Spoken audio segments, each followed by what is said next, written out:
Lalu bagaimana tindak lanjut polisi usai menangkap tersangka kasus penculikan balita di Makassar? Kita sudah bersama dengan Kapolrestabes Makassar, Kombes Arya Perdana. Selamat malam, Pak Kapolres. Selamat malam, Mas. Pertama, kami ingin menyampaikan apresiasi sudah bisa membongkar kasus ini dan juga bisa mengembalikan korban kepada keluarga Pak Kapolres Anda dan jajaran. Ini sejauh ini tindak lanjutnya bagaimana? Kabarnya dibuat tim sus ya? Iya, jadi setelah kami mendapatkan para pelaku, kan memang diakui ada yang sudah menjadi perantara. Jadi pelaku kedua ada menjadi perantara sebanyak 3 kali.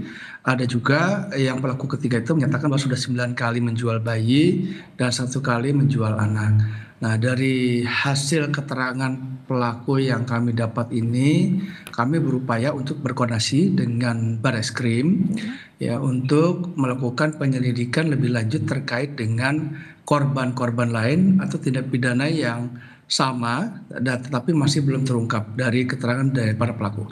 Oleh karena itu kemarin kami sudah membuat tim sus ya bersama-sama dengan bekerja sama dengan pihak Barreskrim untuk mencari tahu apakah ada lagi kejahatan semacam ini yang terjadi atau mungkin belum dilaporkan atau mungkin memang ada yang belum terungkap sehingga upaya ini kami lakukan agar penyidikan nanti ke depan bisa lebih Temuan sementara bagaimana jaringan. Pak Kapolres? Temuan sementara hasil tim sus? Hasil tim sus ya kami melihat ini ada kecenderungan bahwa jaringan TPPO ini itu tidak hanya di satu kota tetapi sudah lintas provinsi.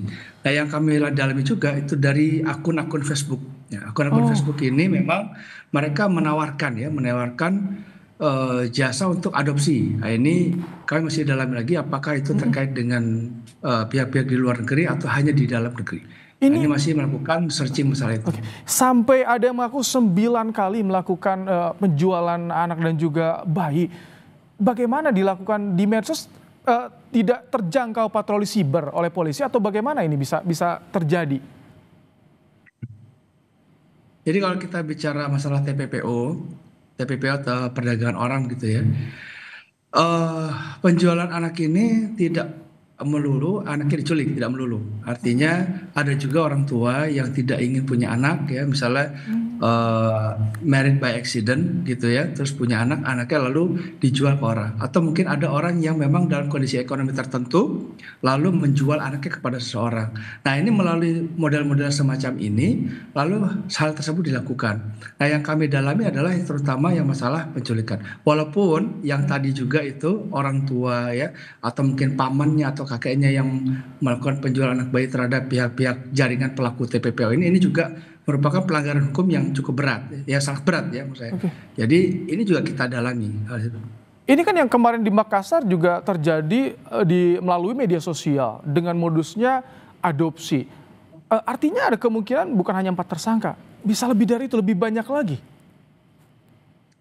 Dalam kasus ini 4 tersangkanya memang. Jadi rangkaiannya memang begitu. Jadi ini kan jaringan ya, namanya tindak pidana perdagangan orang itu adalah kejahatan transnasional terorganisir. Artinya memang mereka sudah terorganisir. Si penculik di awal itu memang sudah tahu dia harus menculik siapa dan dia harus memposting di mana dan dia sudah tahu pelanggan-pelanggannya siapa atau jaringannya siapa. Karena tidak mungkin mereka akan memposting di sembarang tempat. Pasti diposting sudah di akun tertentu yang mereka sudah tahu. Nah, itu satu.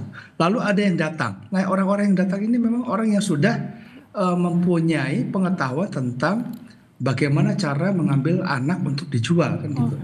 Baru setelah itu diambil, dioper lagi ke tempat lain dan orang-orang yang menerima anak ini sebagai korban trafficking itu juga mereka adalah satu jaringan yang sudah terorganisir sampai ke klien yang terakhir. Pak Kapolres. Nah itu yang kami dalami untuk pelaku dari anak Bilkis ini 4 gitu ya. Pak Kapolres tadi Anda menyebut ada yang lainnya. Tadi Anda menyebut si pelaku ini sudah tahu siapa menculik siapa tugasnya. Artinya mereka sudah memonitor calon korbannya.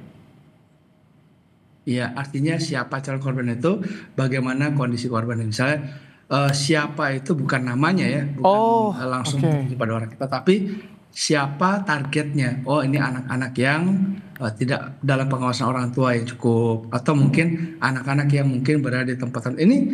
Mereka sudah melakukan survei sebelumnya, karena tidak mungkin tak langsung begitu diambil. Nah, ini kondisinya mereka sudah melakukan perencanaan. Kalau Mas lihat itu kan di CCTV ada si pelaku membawa juga 2 orang. Dua orang, iya. Nah, itu memang sudah direncanakan. Kenapa? Karena tidak mungkin dia bisa mengambil seorang korban kalau memang tidak dengan perencanaan yang matang, dan kalau mengambil secara paksa tentu anak akan bereaksi gitu ya, atau mungkin orang sekitar akan bereaksi. Sehingga dipancing melalui anaknya sendiri untuk bermain, lalu diajak untuk jalan gitu ya. Setelah sudah sampai di rumahnya baru dia melakukan aksinya. Oke, baik. Ini tadi kembali soal jika akarnya dari media sosial karena ada permintaan juga, ada yang menawarkan, sudah disisir untuk saat ini media sosial yang ada dugaan TPPO-nya. Ya, kami bekerja sama juga dengan Direktorat Cyber gitu ya, untuk melakukan penyisiran terhadap akun-akun yang berpotensi untuk melakukan penjualan orang, khususnya anak gitu ya, dengan modus-modus tertentu. Nah, ini kalau masalah perdagangan orang kan modusnya tidak hanya adopsi, tapi juga dengan modus-modus yang lain. Ada yang penipuan, ada juga yang dengan bujuk rayu, dengan pemaksaan. Itu modusnya banyak gitu ya. Tapi kami untuk patroli cybernya itu kami melakukan juga, tetapi memang terbatas karena kemampuannya, tetapi kerjasama dengan Direktorat Cyber. Oke, terakhir singkat, jadi untuk korban, berapa lagi korban yang saat ini diupayakan untuk bisa dikembalikan pada keluarganya? Apakah sudah ada catatannya Pak Kapolres? Iya, jadi kalau dari pengakuan tersangka ini, rata-rata tersangka tidak mengenal korbannya. Itu pertama. Tapi kami berupaya untuk mencari tahu jejak dari jejak digitalnya, juga keterangan-keterangan yang mereka berikan kepada kami akan lacak gitu ya, dari mana mereka mendapatkan korbannya dan disalurkan kemana. Itu yang sedang kami dalami sampai saat ini. Dan pemeriksaan masih intensif kita lakukan secara berturut-turut. Baik, terima kasih Kapolrestabes Makassar, Kombes Arya Perdana telah menyampaikan informasi dan juga bergabung di program Kompas Malam hari ini.